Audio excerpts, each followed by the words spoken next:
महिमंडळ हे झाले. अरे त्याची निर्मिती आहे महाराज, आम्हाला कळत नाही, दुर्दैव आहे. माझा एक मित्र आहे महाराज ऑस्ट्रेलियाचा, सध्या मी प्रत्येक कीर्तनामध्ये त्याचं उदाहरण देतोय. 14 वर्षापूर्वी त्याचा आणि माझा परिचय झाला. परिचयाचं रूपांतर मैत्रीमध्ये झालं. 14 वर्षापूर्वी मी पखवाज वाजवायचो. मला आनंद वाटतो हे सांगायला की माझं पखवाजाचं शिक्षण वारकरी संप्रदायातील एका मोठ्या महात्म्याकडे झालं. म्हणजे आपल्याला सर्वांना 2-4 नावं माहिती आहेत. वारकरी संप्रदायातलं दैवत म्हणून पखवाजाचं ज्यांच्याकडे पाहिलं जातं, गुरुवारी हरिभक्तीपरायण वैकुंठवासी पांडुरंग महाराज वैद्य असतील, पद्मश्री शंकर बापू आपेगावकर असतील. आमच्या पुण्यातली 2 नावं अतिशय प्रसिद्ध आहेत, तुकारामांना भूमकर असतील, पांडुरंगाप्पा दातर असतील. असे अनेक शिष्य ज्यांनी तयारी केले आणि बंकट स्वामींचे, वैकुंठवासी पूजनीय बंकट स्वामींचे जे आवडते पखवाजे होते ते हरिभक्तीपरायण गुरुवर्य वैकुंठवासी बाबूरावजी डवरी गुरुजी यांच्याकडे जवळजवळ 7-8 वर्ष मी पखवाज शिकलो.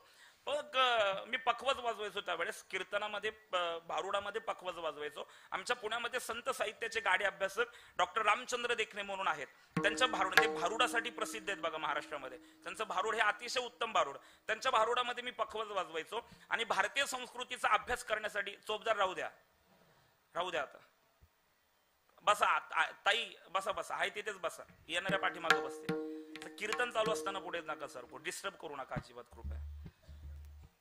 विठाला विठाला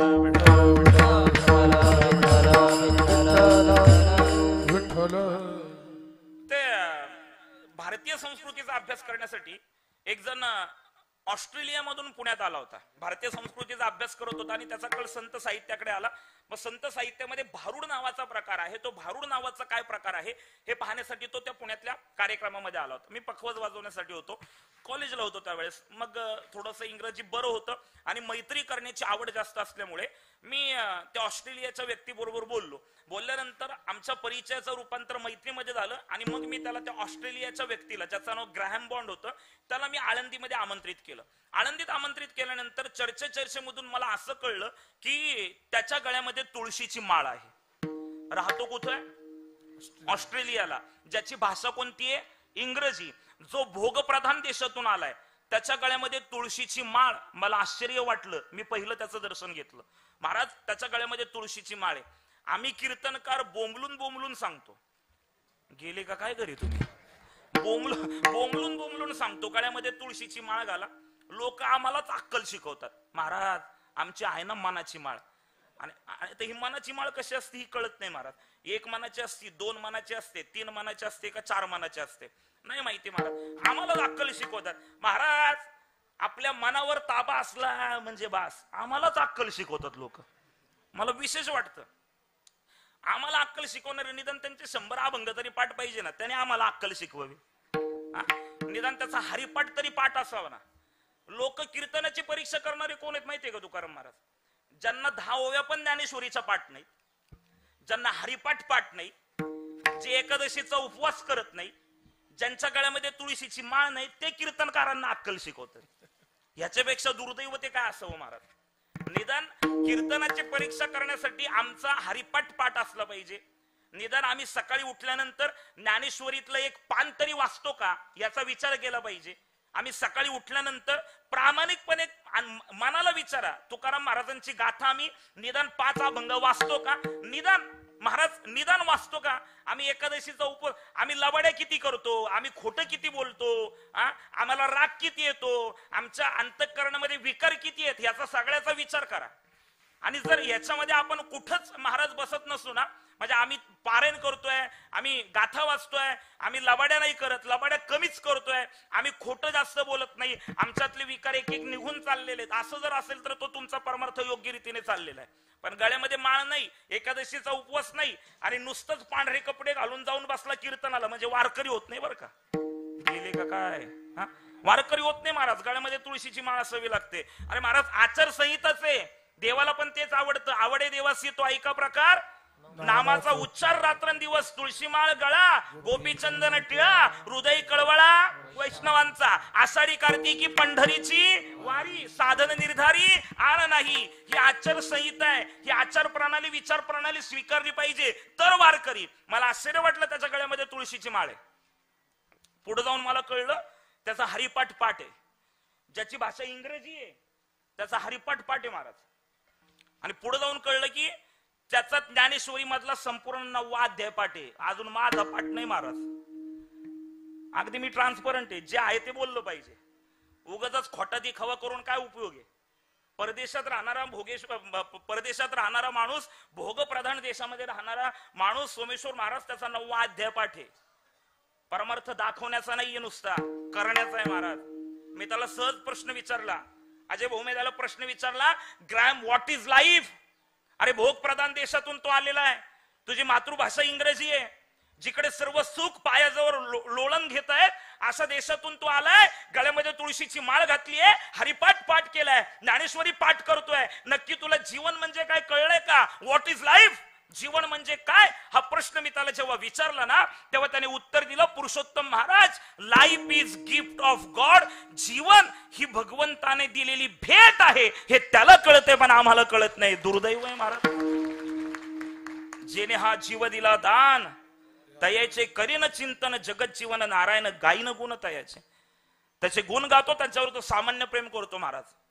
विशेष प्रेम तो आपल्या नातेवाईकांवर करतो. देवाला ज्या 16,108 पत्न्या सांगितलेल्या, त्याच्यापैकी 8 रुक्मिणी, सत्यभामा, जामवंती, कालिंदी, वृंदा, मित्र, भद्रा, अशा देवाच्या ज्या मुख्य 8 आहेत त्यांच्यावर त्याने विशेष प्रेम केलं. आणि अतिविशेष प्रेम भगवंताने जर कोणावर केलं असेल तर ते भक्तांवर, अर्थात गोकुळातील भक्तांवर केलं. आणि गोकुळामध्ये भगवान परमात्मा आला. भगवान परमात्मा अवतार का घेतो? नामदेव महाराजांचं भगवान जन्म प्रसंगाचे तुम्ही अभंग पहा. पापी जे अभक्त, दैत्य जे माजले, धरणीसी झाले, दिदला असे त्रास ऋषी मुनी सर्वा, न पूजिता देवा कोणी एक, राहिलेले यज्ञ मोडीले, कीर्तन पळाले ब्राह्मण दैत्यबने, वत्सरूपी पृथ्वी ब्रह्म्यापाशी जाय, नेत्री वाय तोय सांगत असे, बुडविला धर्म, अधर्म झाला फार, सोसवेना भार मजा आता.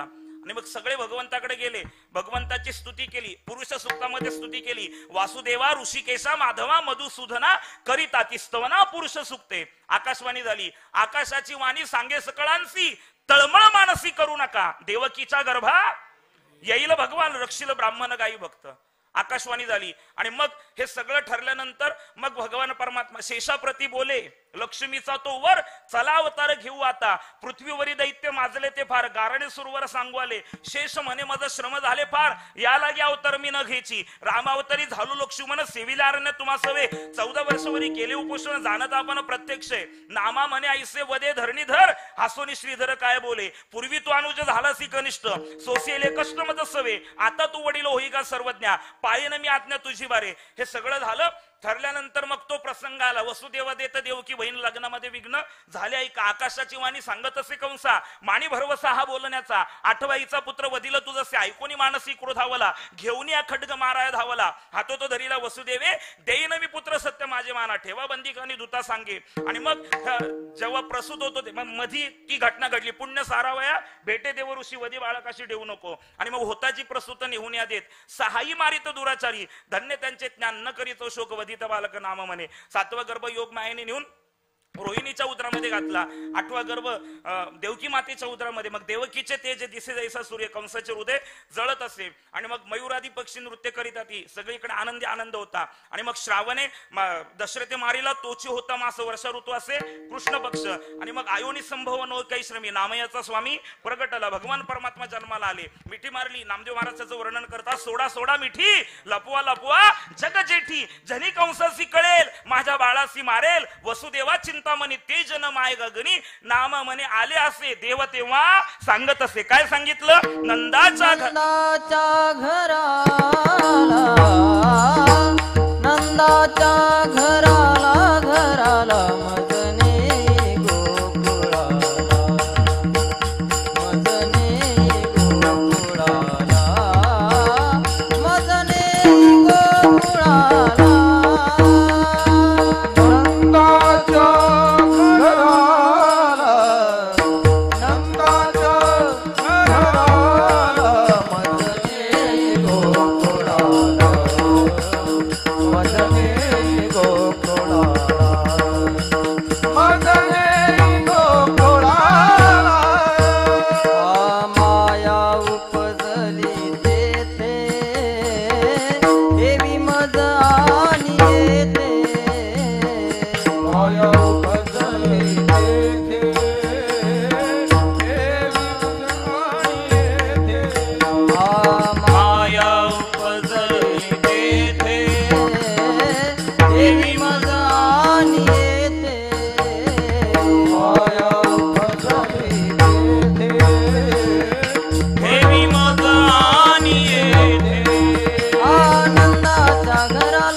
मदने गोकुळाला नंदाच्या घराला मज नाही गोकुळाला माया उपजली तेथे ठेवी मज आणि येते आणि मग मनसी रक्ष पाळ ते म्या मोहिले सकळ भगवंताला उचललं महाराज डोक्यावर घेतलं मग ते उचलीला कमळापती पायीची बंधने गळती त्रैलोक्या तो जो न माय त्यासी बंधन करील काय आणि घेऊन निघाला. मग यमुनेला पूर आला होता. भागवतकारांनी त्याची अनेक कारण सांगितलेली आहेत. यमुनेला पूर का आला होता, मग ते पाणी बेंबीपर्यंत आलं, ते पाणी छातीपर्यंत आलं, ते गेले का काय करी तुम्ही हा मान हलवा बाकी काय ना. हा ते बेंबीपर्यंत आलं, छातीपर्यंत आलं, गळ्यापर्यंत आलं, तोंडात जाऊ लागलं, नाकात जाऊ लागलं, डोळ्यात जाऊ लागलं महाराज. मग ते भगवंताने पाय बाहेर काढले, यमुनेला दर्शन दिलं. कारण वेगवेगळी आहेत, अनेक कारण भागवतकारांनी अनेक छान छान कारण सांगितलेली आहेत. मला ती सगळी कारण सांगत बसायची नाहीये. पण महाराज याच्यात बापाचं प्रेम दिसतं ना बापाचं प्रेम. आपल्या मुलाला सुखरूपपणे गोकुळामध्ये नेहून पोचविणारा, आपल्या जीवाची पर्वा न करता आपल्या लेकराला गोकुळात सुखरूपपणे नेहून ठेवणारा वसुदेवासारखा बाप आपल्याला विसरता येणार नाही ना महाराज. नाही विसरता येणार मला. बाप असतो. माता भगिनींनो ऐकताय कीर्तन. मी तुमच्या लेकरासारखा आहे, मी तुमच्या भावासारखा आहे. माझ्या प्रश्नाचं उत्तर द्या. बाप काय असतो मी तुम्हाला सांगतो. आपला बाप डोळ्यासमोर आणं म्हणजे तुमच्या लक्षात येईल. माझ्या प्रश्नाचं उत्तर द्या. असं म्हणतात माता भगिनींनो, तुम्ही उत्तर द्यायचं बरं का. असं म्हणतात की आईचं प्रेम लेकीवर असतं, पण लेकीचं प्रेम, बोला जोरात बोला म्हणजे बापाला बरं वाटेल, लेकीचं प्रेम बापावर असतं. मला माहितीये ना, मला लेक आहे, मला माहितीये ना माझ्या लेकीचं माझ्यावर किती प्रेम आहे मला माहितीये ना. मला मुलगा आहे मुलगी आहे, जुळी आहेत मला. मुलीचं माझ्यावर इतकं प्रेम आहे, आमच्या कार्ट्याचं काहीच नाही. बाप घरी आला काय गेला काय काही घेणं देणं नाही. तर मुलीचं प्रेम अतिशय. त्यात ती मला आता बघा कीर्तन झाल्यावर बरोबर 12:15 तिचा फोन, नाही 12:20 ती घरी येते शाळेतून.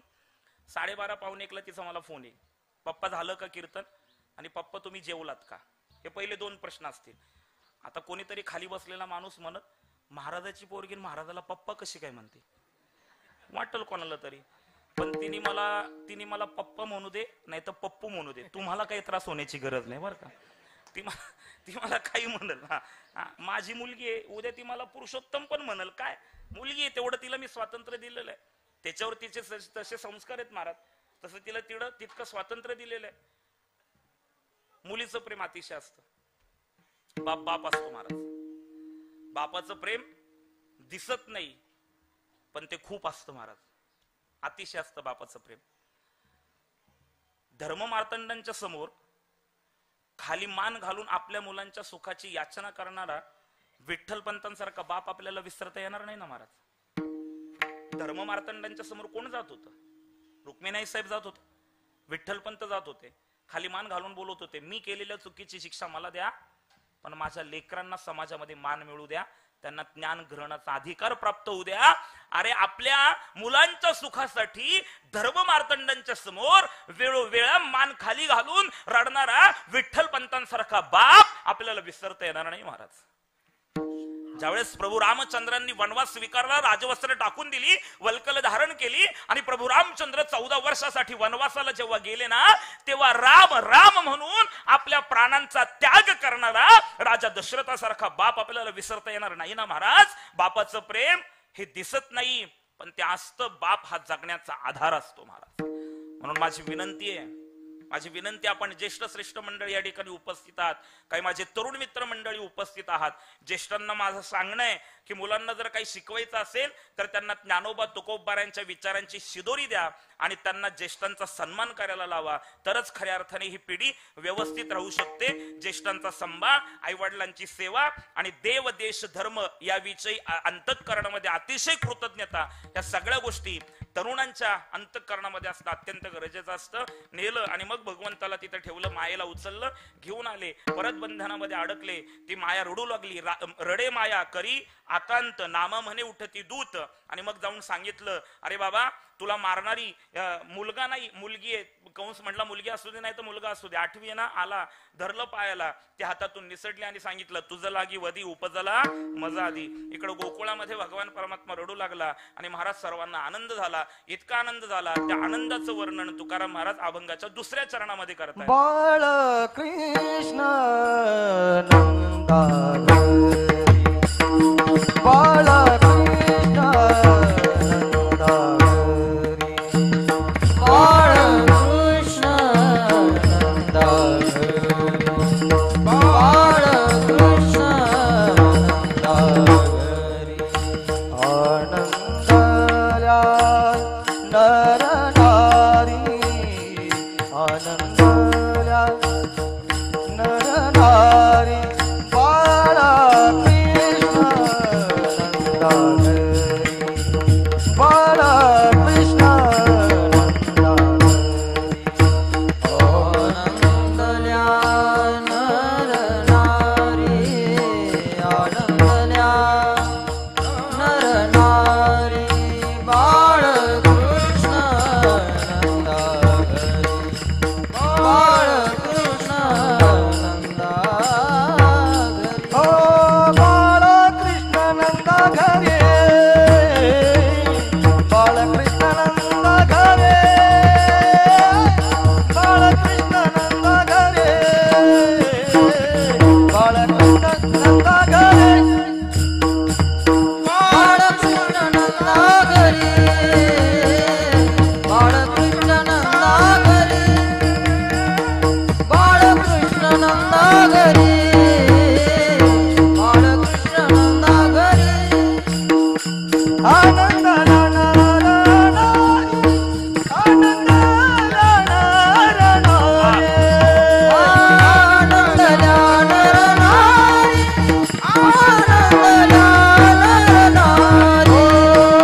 बाळकृष्ण नंदा घरे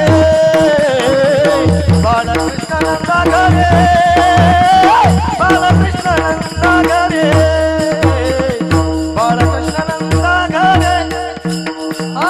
बाळकृष्ण नंदा घरे बाळकृष्ण नंदा घरे बाळकृष्ण नंदा घरे नंदा घरी बाळकृष्ण नंदा घरी गोपाल कुमारी गोपाल कुमारी गोपाल कुमारी गोपाल कुमारी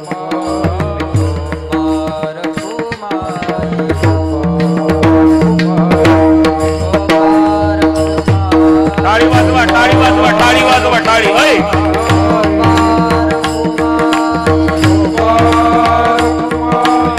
हरी विठोबार कुमारी विठोबार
व्हायरल होतात ना ते मग, आणि आपण चांगलं दिसलो पाहिजे नेहमी, की नाही. आमचे बाबा म्हणायचे हा विठाला विठाला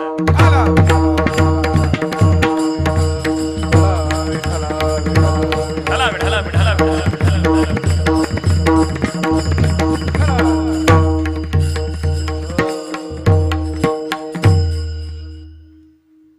महाराज म्हणतात बाळकृष्ण नंदा घरी आनंदाल्या नरनारी गोकुळामध्ये सुख निर्माण झालं. त्याचं वर्णन महाराजांनी केलं. गोकुळीच्या सुखा अंतपार नाही लेखा. आणि मग भगवान परमात्मा गोकुळामध्ये मोठा होऊ लागला आणि मग तो आनंद साजरा केला. गुडिया तोरणे करीती कथा गाती गाणे. मग तो आनंद साजरा केला. भगवान परमात्मा मोठा होऊ लागला. तळवे तळ हात टेकीत डाव्या गुडघ्याने रांगत भगवान परमात्मा मोठा होऊ लागला. भगवंताच्या एका एका गुणांनी सर्व गोकुळवासियांचं मन वेधलं जाऊ लागलं. असं तुकाराम महाराज अभंगाच्या शेवटच्या चरणामध्ये सांगतात. तुका म्हणे छंदे तुका म्हणे छंदे तुका म्हणे छंदे तुका म्हणे छंदे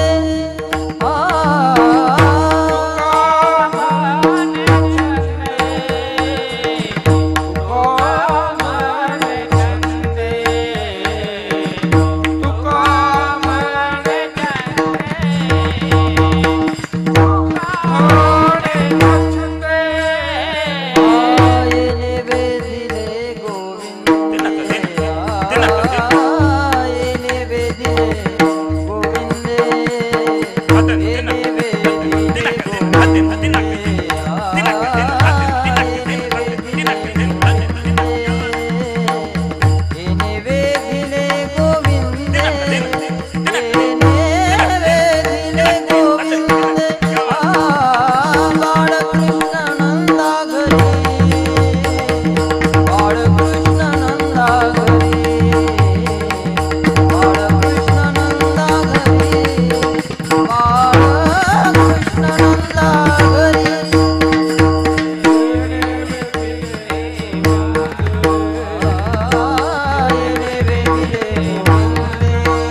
तसे मीच वेळेचा फार पाळणार आहे, पण मला अमृते महाराजांनी सांगितलं अजून 15 मिनिट वाढवा, आरती होईपर्यंत 15 मिनिट होऊन जातील.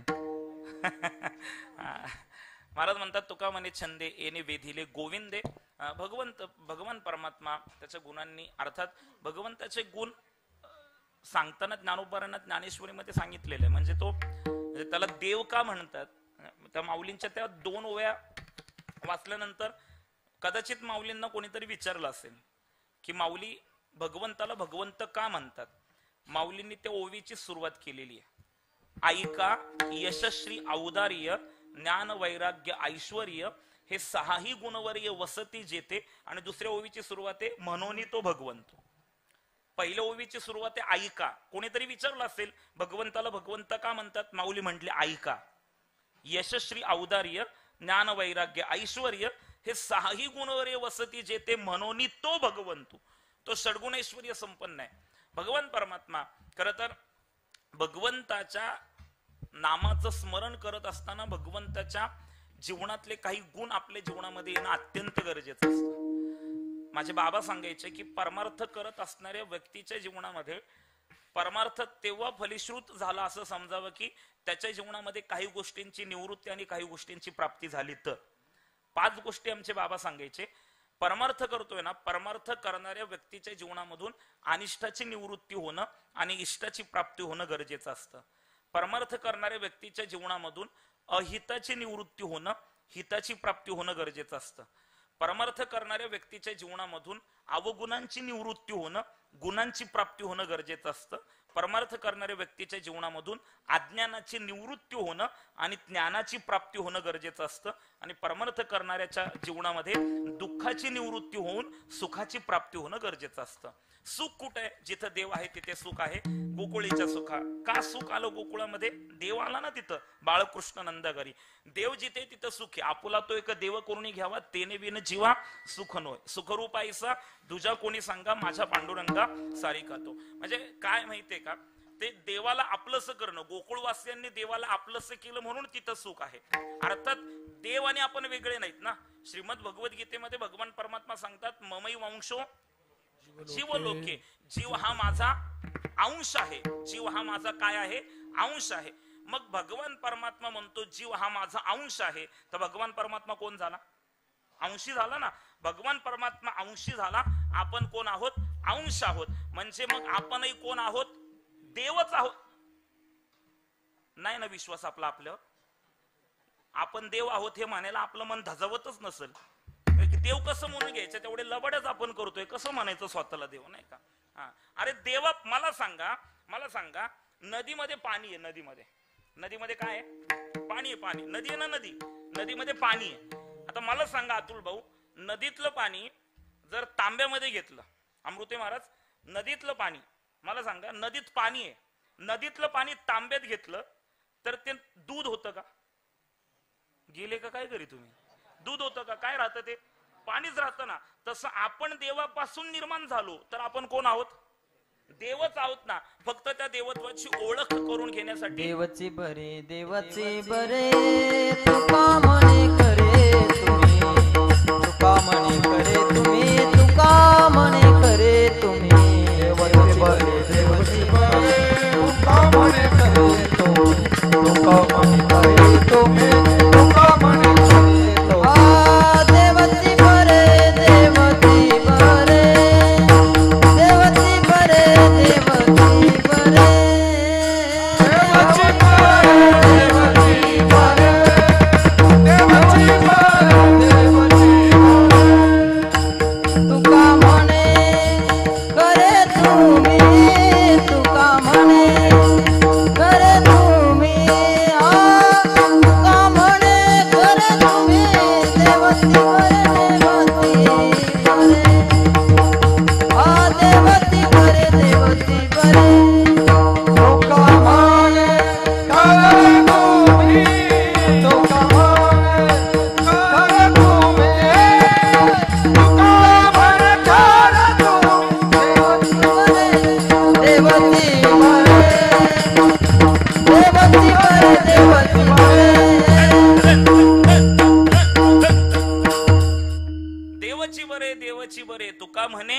खरे तुम्ही, अरे आपण देवच आहोत. आणि ह्या देवत्वाची ओळख भगवंताने गोकुळवासियांना करून दिली होती महाराज. भगवंताचं मित्रांवर अतिशय प्रेम होतं. मग त्यांनी खोड्या चालू केल्या, त्यांनी चोऱ्या चालू केल्या, ह्या सगळ्या कथा आपल्याला माहिती आहेत. आणि मग या सगळ्या म्हणजे त्या सगळ्या एकदा गवळणी यशोदा मातेकडे गेल्या आणि गाराणी सांगू लागल्या. गवळण सांगती गारहानी रात्री आला चक्रपाणी, खाऊनी दही दूध तूप लोणी, फोडिली ही विरजनी, आगे बाई कोणासे आवरे ना, यशोदे बाळ तुझा ताना, कोठवरी सोसू निंगाना. दुसरी आली धावत, याने बाई काय केली मात, मुखासी मुखचुंबन देत, गळ्यामध्ये हात घालत, धरू जाता सापडे ना, यशोदे बाळ तुझा ताना, कोठवरी सोसू निंगाना. तिसरी आली धावोनी येणे ग बाई काय केली करणी. क्या बात है. तिसरी आली धावोनी यानी ग बाई काय केली करणी. पतीची दाढी आणि माझी वेणी दोहीची गाठ देऊनी. पतीची दाढी आणि माझी वेणी दोहीची गाठ देवोनी. गाठ बाई कोणाची सुटेना, गाठ बाई कोणाची सुटेना. गाठ बाई कोणाची सुटेना. गाठ बाई कोणाची सुटेना. यशोदे बाळ तुझा काना, कोठवरी सोसू धिंगाणा. यशोदे बाळ तुझा काना, कोठवरी सोसू धिंगाणा.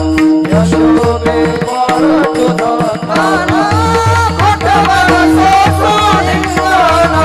यशोदे बाळ तुझा काना, कोठवरी सोसू धिंगाणा. तिसरी आली धावोनी, यानी बाई काय केली करणी. पतीची दाढी माझी वेणी दोहीसी गाठ देऊनी. गाठबाई कोणासी सुटेना, यशोदे बाळ तुझा ताना, कोठवरी सोसू धिंगाणा. असे अनेक गवळणी आल्या. एक गवळण आली, म्हणली तुझ्या कृष्णाला सांग. म्हणली काय झालं, काल माझ्या घरी आला, ताकाचा डेरा उचलला, त्याला उचलत नव्हता, तो घरी यावा असं आम्हाला वाटतं. तुझा कृष्ण फार सुंदर आहे, देव किती सुंदर आहे. नाथ भागवतामध्ये ओवी आली आहे, श्री कृष्णाच्या रूपापुढे लक्ष्मी भुलोनी झाली वेडी, मदन पोटा आले बापुढे तेथो कोणीकडे इंद्रचंद्र. इतकं तो भगवान परमात्मा सुंदर आहे महाराज. राजस सुकुमार मदनाचा पुतळा, रवी शशिकळा लोपलिया, कस्तुरी मळवट चंदनाची उटी, रुळेमाळ कंठी वैजयंती. देव इतका सुंदर आहे. देवाचं सौंदर्य वाढणार आहे आणि आपलं सौंदर्य संपणार आहे. आपण लहानपणी गोंडच दिसतो, तरुणपणी छान दिसतो, म्हातारपणी आरसाच बघायचं नाही. गेले का काय घरी तुम्ही? आरसाच बघायचं नाही, दिसणं नाहीच आहे महाराज. भगवान परमात्मा जन्माला आला, निज धामाला जाईपर्यंत नित्य नूतन होता, नवीन होता महाराज. त्याचं सौंदर्य वाढणार होतं. ती गवळण म्हणते तुझा कृष्ण आमच्याकडे यावा असं वाटतं. तो आला. आल्यानंतर त्याने दही दूध तूप लोणी खाल्लं. एका ताकाच्या डेऱ्याजवळ गेला. भला मोठा ताकाचा डेरा होता, उचलत नव्हता. कसाबाचा उचललं, डोक्यावर घेतलं, घराच्या बाहेर आला. घराच्या ओट्यावर माझा 80 वर्षाचा म्हातारा सासरा झोपला होता. त्याने मागचा पुढचा काहीच विचार केला नाही आणि माझ्या म्हातारा सासऱ्याच्या डोक्यामध्ये तो भरलेला ताकाचा डेरा फोडला. माझा म्हातारा सासरा मेला असता ना ग यशोदे, माझा सासरा मेला असता. कृष्ण तिथे होता. काय रे कृष्णा, बरोबर आहे का? हो म्हणला. तुझ्या बरोबर खरं बोलणार, खोटं बोलणार नाही. टाकलं का? हिच्या सासऱ्याच्या डोक्यात तो टाकाचा डेरा फोडला. हो म्हणला. आई 100% फोडला. यशोदेने विचारलं का फोडला? तेव्हा कृष्ण म्हणतो, आई 80 वर्षाचा म्हातारा झालाय, मंदिरात जाऊन कीर्तन ऐकायचं तर घरी पसरलाय, अशी म्हातारी मेलेलीच बरी म्हणून टाकलं म्हणला. अशी म्हातारी मेलेलीच बरी म्हणला. नंतर जे गवळण आली ती म्हणली तुझ्या कृष्णाला काहीतरी सांग. म्हणले तुझ्या बाबतीत काय केलं? काय नाही, माझ्या घरी आला, मी घराच्या बाहेर रांगोळी काढत होते, अष्टदळ काढत होते, उभा राहिला आणि मला म्हटला अख्ख्या देवरूम मध्ये तुझ्यासारखी रांगोळी काढणारी एक पण बाई मला दिसली नाही. इतकी स्तुती करायला लागला, इतकी स्तुती करायला लागला. मला वाटलं तुझा कृष्ण सुधारला. मी त्याच्यावर विश्वास ठेवला आणि माझी रांगोळी काढून झाल्यानंतर, त्याच्यामध्ये रंग भरून झाल्यानंतर मी कृष्णाला सांगितलं, कृष्णा ही रांगोळी आणि हा रंग मी घरामध्ये ठेवून येते, तोपर्यंत तू माझ्या रांगोळीवर लक्ष ठेवशील का? तुझा कृष्ण म्हणलं तू आतमध्ये जा, लक्षच ठेवायला आलोय. लक्षच ठेवायला आलोय. मी रंग आणि रांगोळी आतमध्ये ठेवायला गेले. बाहेर येऊन पाहते तर तुझा कृष्ण रांगोळीच्या शेजारी उभा राहिला नव्हता, तर रांगोळीच्या मध्ये उभा राहिला होता. आणि नुसता मध्ये उभा राहिला नाही, तर तुझा कृष्ण त्या रांगोळीवर फळा मुतला. असंच आहे बरं का, मुतलाच आहे बरं का, मुतला. हा, अष्टदळ काढिले अंगणी, त्यावरी मुते तुझा चक्रपाणी. महाराजांनी सांगितलं मग असं ही सगळी आईसी ऐकता गारानी यशोदे नैनी आले पाणी कृष्णा खोड्या दे टाकूनी. आणि मग भगवंताला गाई वासर चारण्यासाठी मित्रांबरोबर पाठवलेलं आहे. मग तिकडे भगवान परमात्मा गेला, मित्रांबरोबर खेळ खेळला. मग झाली वेळ झाली आता वेळ म्हणती, झाली आता वेळ म्हणती अनाशी दोऱ्या, झाली आता वेळ म्हणती अनाशी दोऱ्या, झाली आता वेळ म्हणती अनाशी दोऱ्या, झाली आता वेळ म्हणती अनाशी काम सारोनीच कळ अवघे मिळाले गोपाळ, झाली आता वेळ म्हणती अनाशी दोऱ्या, अवघे मिळाले गोपाळ, झाली आता वेळ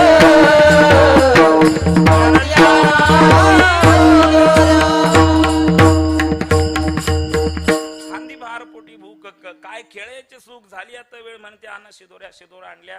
भगवंताने सर्वांना कमलाकारामध्ये बसून घेतलं. लहान गोपाळ होते मध्ये बसवले, मोठे गोपाळ बाहेर केले, सर्व शिदोऱ्या एकत्र केल्या, त्याच्यात आपली शिदोरी टाकली आणि तो काला भगवंताने त्यावेळेस केला यमुनेच्या तीरावर. आणि गेली 39 वर्ष भगवंताने जो काला केला त्या काल्याचं वर्णन महाराजांनी अतिशय सुंदर केलेले. सर्वांनी हात जोडून बसा सर्वांनी. बिभ्रद्वेणुं जठर पठयो शृंगवेत्रे च कक्षे, वामे पाणो मशृण कवलं तत्फलान्यंगुलिषु, तिष्ठन् मध्ये स्वपरिसृदो हासयन्नर्मभिस्वये, स्वर्गे लोके मिशति भुभुजे यज्ञ भुग्बाल केली, पुंडली कमरधारी विठ्ठल श्री ज्ञानदेव तुकाराम, पंढरीनाथ भगवान की जय, गोपाल कृष्ण भगवान की जय. ज्ञानेश्वर माऊली गुरु ज्ञानराज माऊली तुकाराम, महाराज ज्ञानेश्वर माऊली ज्ञानराज माऊली तुकाराम, ज्ञानेश्वर माऊली ज्ञानराज माऊली.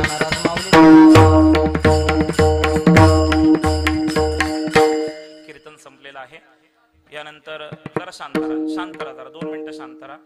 अतिशय सुंदर योग आपल्या श्री क्षेत्र देवरुंग मध्ये सत्पुरुषांच्या आशीर्वादाने, अर्थात वैकुंठवासी गुरुवर्य सावळाराम बाबा म्हात्रे, वैकुंठवासी गुरुवर्य दातार महाराज यांच्या कृपाशीर्वादाने 39 वर्ष हा अखंड हरिनाम सप्ताह या ठिकाणी खऱ्या अर्थाने पार पडतोय. आणि जरा शांत राहा झालं. आणि आज हे काल्याचं संकीर्तन रूपी पुष्प भगवंताच्या चरणावर समर्पित करण्यासाठी आपण मला आमंत्रित केलं. सर्व ग्रामस्थांचे मनापासून मी धन्यवाद व्यक्त करतो. माझ्याकडे लक्ष द्या, शांत राहा. सर्व ग्रामस्थांचे मनापासून मी धन्यवाद व्यक्त करतो, ज्यांच्या माध्यमातून हे कीर्तन पुष्प माझ्याकडे आलं. खरं तर ह्या तारखांच्या बाबतीत बराच गोंधळ झाला. 13, 15, 18 अशा अनेक तारखा झाल्या, पण ठीक आहे चला. मग मदन दादा नाईक असतील, आमचे मांगरूळचे हरिभक्तीपरायण अजय महाराज पाटील असतील, अजय भाऊंचे मनापासून धन्यवाद व्यक्त करतो. दादांचे मनापासून धन्यवाद व्यक्त करतो. अमृते महाराज आपले मनापासून धन्यवाद व्यक्त करतो. सर्व ग्रामस्थांची मला नावं माहिती नाहीयेत, पण माझ्या समोर बसलेली सर्व आपण ज्येष्ठ श्रेष्ठ मंडळी आदरणीय महाराज असतील, आपल्या सर्वांच्या चरणावर नतमस्तक होतो. खरं तर आपण ऐकून घेता आम्हाला लेकरांचं, हेच आम्हाला अतिशय महत्वाचं वाटतं. कारण की ज्येष्ठांनी जरा शांत बसा ना, थांबा ना जरा फक्त थांबा. 2 मिनिट थांबा. मला जास्त घाई आहे तुमच्यापेक्षा, मला फार लांब जायचंय परत. जरा शांत बसा. आपण सर्व ऐकून घेता आपले मनापासून धन्यवाद व्यक्त करतो. सर्व ज्येष्ठ श्रेष्ठ मंडळी आहेत, आपल्या सर्वांचे मनापासून ताळकर यांचे धन्यवाद व्यक्त करतो. सोमेश्वर महाराजांचे मनापासून धन्यवाद व्यक्त करतो. दोन्ही चोपदार असतील त्यांचे मनापासून धन्यवाद व्यक्त करतो. वेणेकरी बाबांचे मनापासून धन्यवाद व्यक्त करतो. साऊंड सिस्टीम ज्यांची त्यांचे मनापासून धन्यवाद व्यक्त करतो. 2 तास माझ्या कॅमेरामध्ये आपण बंदिस्त करत आहात, आपले मनापासून धन्यवाद व्यक्त करतो. आदरणीय हरिभक्तीपरायण मृदुंगाचार्य तुकाराम महाराज आपले मनापासून धन्यवाद व्यक्त करतो. माझे मित्र अतुल भाऊ आपले मनापासून धन्यवाद व्यक्त करतो. आणि गेली 1.5 तास आपणही माना हलवत आहात, आपलेही मनापासून धन्यवाद व्यक्त करतो. आदरणीय महाराज आहेत, आपल्या चरणावर नतमस्तक होतो. खरं तर तुम्हाला माहिती असेल नसेल मला माहिती नाही, पण टीव्हीवर आपण कीर्तन पाहता, दररोज सकाळी गजर कीर्तनाचा सोहळा आनंदाचा आणि संध्याकाळी मन मंदिरा गजर भक्तीचा हा कार्यक्रम आपण पाहता. खरं तर या दोन्ही कार्यक्रमाचा मी मुख्य सल्लागार आहे. मला याचा आनंद वाटतो की ज्ञानोबा तुकोबार यांनी त्यांचे विचार टेलिव्हिजनच्या माध्यमातून जगाच्या कानाकोपऱ्यात पोहोचविण्यासाठी माझ्यासारख्याला माध्यम केलं, याचा मला अतिशय आनंद होतो. आणि आपल्या समोर उभं राहून मला हे कीर्तन करण्याचं भाग्य मला प्राप्त झालंय. मनापासून धन्यवाद व्यक्त करतो. शेवटच्या 3 सूचना करतो, कीर्तनाला पूर्णविराम देतो. पहिली सूचना अशी आहे, आपण वारकरी संप्रदायाचे पायिक आहोत. कोणत्याही प्रकारचं व्यसन करायचं नाही. तुम्ही तर करतच नसाल, पण जे करतात त्यांना करू नका असा उपदेश करा. दुसरी सूचना, कोणत्याही प्रकारचा मांसाहार करायचा नाही. तुम्ही तर करतच नसाल, पण जे करत असतील त्यांना सांगा की मांसाहार करू नका. आणि तिसरी महत्वाची सूचना म्हणजे वाईट लोकांच्या संगतीत राहा. तुम्ही म्हणाल महाराज असं काय म्हणताय, वाईट लोकांच्या संगतीत राहा. मी क्लेरिफिकेशन देतो त्याचं. वाईट लोकांच्या संगतीत राहा हे माझं म्हणणं मला तरी बरोबर वाटतं, कारण की सगळी लोक म्हणतात चांगल्या लोकांच्या संगतीत राहा, मग वाईट लोकांच्या संगतीत राहायचं कोणी? माझा हा प्रश्न आहे. मला सांगा, जर वाल्याच्या संगतीत नारद गेले नसते तर वाल्याचा वाल्मिकी झाला असता का? आपण सगळे चांगले आहोत, आपल्या चांगुलपणावर आपला विश्वास आहे ना, मग आपण चांगले आहोत ना, मग आपण वाईट लोकांच्या